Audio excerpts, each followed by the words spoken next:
जय जिनेन्द्र। आज जानेंगे कहानी अभय कुमार के संयम की। एक बार भगवान महावीर स्वामी ग्रामानुग्राम भव्य जीवों का उद्धार करते हुए विचरते विचरते राजगृह नगरी में पधारे। वह शीतकाल का समय था। भीषण सर्दी पड़ रही थी। एक दिन श्रेणिक राजा महारानी चेलना के साथ वन विहार करने गए थे। वहां से लौटने में शाम हो गई। रास्ते में तालाब के किनारे एक मुनि को ध्यानस्थ खड़े देखा।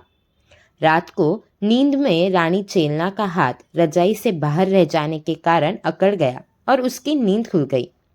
अपने हाथ की इस स्थिति का अनुभव कर उन्हें ध्यान में खड़े मुनि का स्मरण हो आया तो अचानक उनके मुंह से उनका क्या हुआ होगा यह शब्द निकल पड़े। उसी समय श्रेणिक राजा की भी नींद खुली।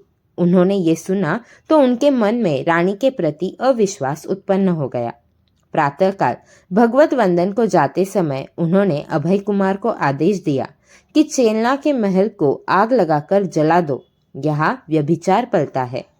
बुद्धिमान महामंत्री अभय कुमार ने रानियों और मूल्यवान वस्तुओं को निकालकर महल के अनावश्यक हिस्सों में सूखा घास आदि बिछाकर आग लगवा दी। इधर श्रेणिक रानियों के चरित्र के विषय में भगवान महावीर से पूछना चाहते थे, पर भगवान ने पहले ही कह दिया।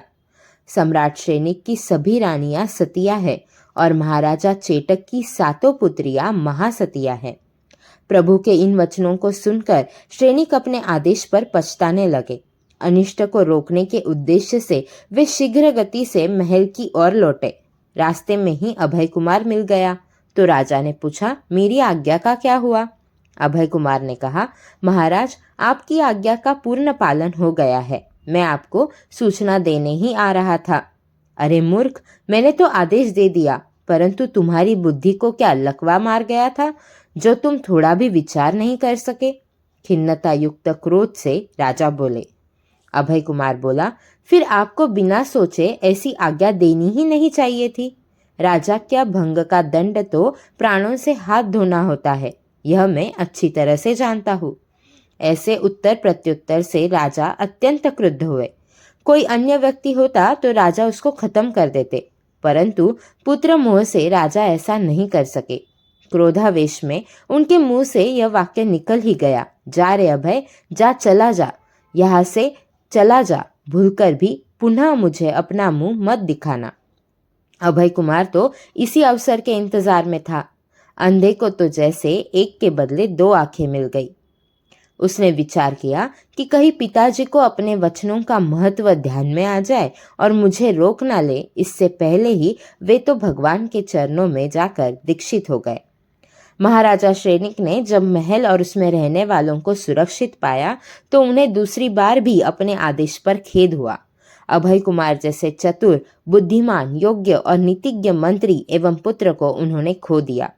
जिसके प्रत्येक कार्य में धर्म की छाप स्पष्ट नजर आती थी, वे तीव्र गति से पुनः भगवान महावीर के पास आए। वहां अभय को मुनियों के बीच बैठा देखा तो वंदना करके खिन्न मन से वापस लौट पड़े।